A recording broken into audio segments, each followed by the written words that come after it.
Why were the Japanese so brutal in World War II?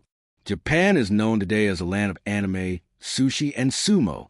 When outsiders think of Japan, the first thoughts that come to mind are likely Godzilla, impeccable politeness, and technological innovation. In the last century, however, a far darker reputation was earned by the land of the rising sun. What caused this notorious reputation for cruelty? Bushido, the roots of a warrior code. The explanation is origins that trace back centuries.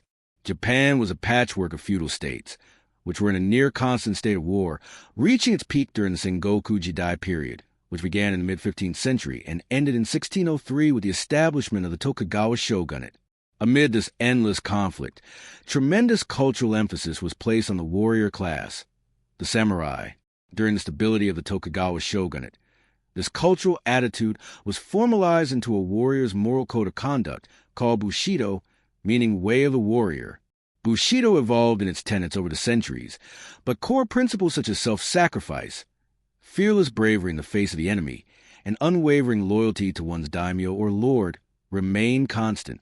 The age of the samurai ended after the Meiji Restoration in 1868, when the rigid social classes of previous eras were abolished, and Japan underwent rapid industrialization after centuries of isolation. Bushido was reinterpreted for the modern age, with Emperor Hirohito and his military officers replacing the shogun and daimyo. Its teachings heavily influenced actions before and during the Second World War. Japan began to modernize swiftly, adopting Western industrial, technological, and military innovations. The Bushido Code was adapted to align with this modern landscape. In the years leading up to the war, the Japanese school system fully embraced the regimented militarism of Bushido. Students were indoctrinated into a system of unrelenting discipline that prioritized obedience to authority as the highest virtue. This was enforced through harsh methods, such as being beaten by teachers, struck with canes or wooden swords, forced to run laps until collapsing from exhaustion, or made to hold heavy objects with outstretched arms, along with other punishments instructors devised. This indoctrination produced a generation with unyielding loyalty to their emperor and superiors, obeying orders without question. No retreat, no surrender. Perhaps the most infamous aspect of Japanese culture during this period was the willingness to fight to the bitter end. According to their view of warfare, surrendering was an unbearable disgrace, a mark of shame for any fighting man. While other armies might recognize the futility of battle and surrender, the Japanese military fought on, regardless of casualties.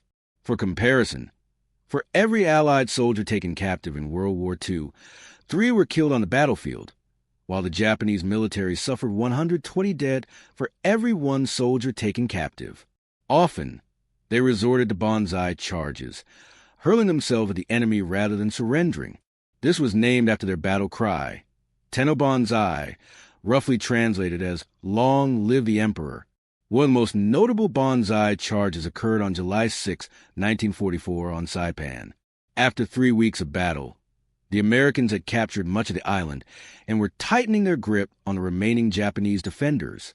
Rather than surrender, Lieutenant General Yoshitsugu, the commanding officer, committed seppuku or ritual suicide in the face of his failure, another samurai tradition.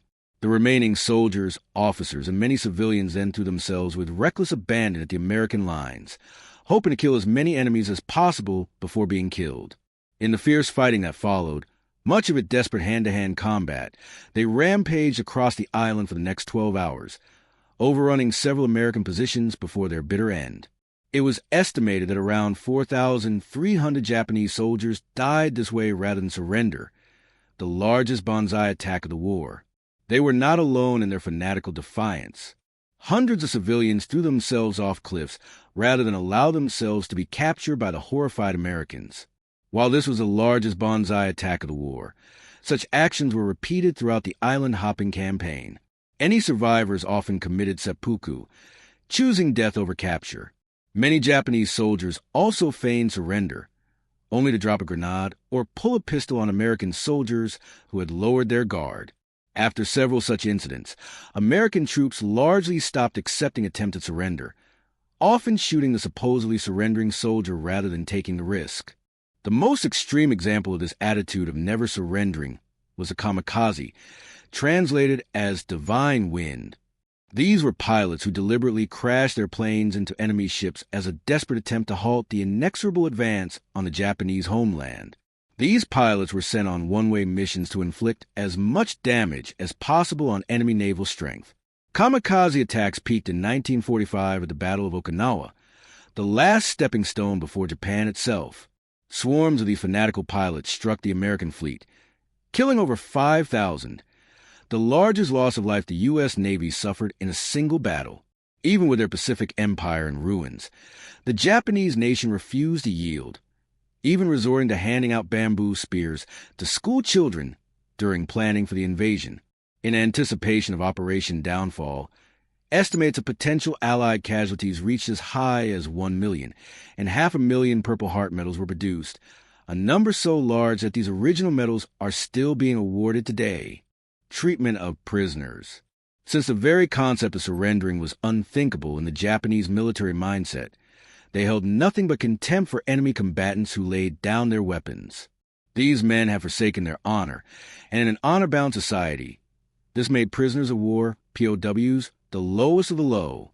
Compounding this was Japan's stance toward the Geneva Convention, which governed the treatment of POWs. Japan signed the convention but failed to ratify it, and as a result, did not adhere to its principles. Some officers derisively called it the Coward's Code. When Allied troops surrendered, such as the 80,000 British, Indian, Malaysian, and Australian soldiers who gave up in 1942 at the fall of Singapore, the Japanese were shocked. How could any self-respecting fighting man surrender so easily?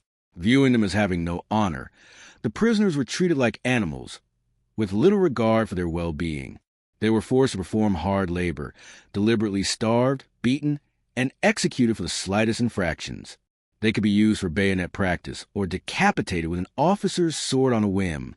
Because of this treatment, the death rate among POWs was appallingly high. For comparison, the death rate for an Allied soldier in a German POW camp was about 1.2%. Those unfortunate enough to be taken by the Japanese suffered a death rate as high as 37%. Treatment of civilians. This blatant disregard for human life extended to civilians as well. In addition to their interpretation of Bushido, the Japanese held deeply xenophobic views toward outsiders, especially the Chinese. As early as 1931, Japan began encroaching on Chinese territory, which escalated into the Second Sino-Japanese War in 1937. In December of that year, the Japanese army captured the city of Nanking. Over the next 2 months, the population was subjected to one of the most brutal sackings in history. Estimates vary, but between 100,000 and 300,000 Chinese civilians were killed, with countless incidents of torture, assault, and murder committed. At one point, 2 Japanese officers competed to see who could decapitate 100 Chinese the fastest, ultimately exceeding that number by murdering 106 and 105, respectively. By far the most horrifying aspect of this disregard for human life was Unit 731, short for Menja Detachment 731, a chemical and biological warfare research team.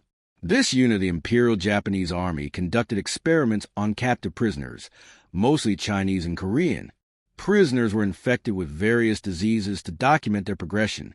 Limbs were severed, and organs were removed while victims were still alive to study the disease's progress in living tissue. Weapons, including guns, knives, bayonets, explosives like grenades, flamethrowers, and other items in Japanese arsenal, were tested on living subjects, with their effectiveness recorded for study. These are just a few of the horrors inflicted by Unit 731 on the defenseless. A shift in culture. After the war, the Japanese government and people distanced themselves as much as possible from the fanaticism of the mid-20th century. Pacifism was enshrined in their constitution, and Japanese culture shifted dramatically, focusing on technological advancement and connection with the outside world, a complete reversal from their past.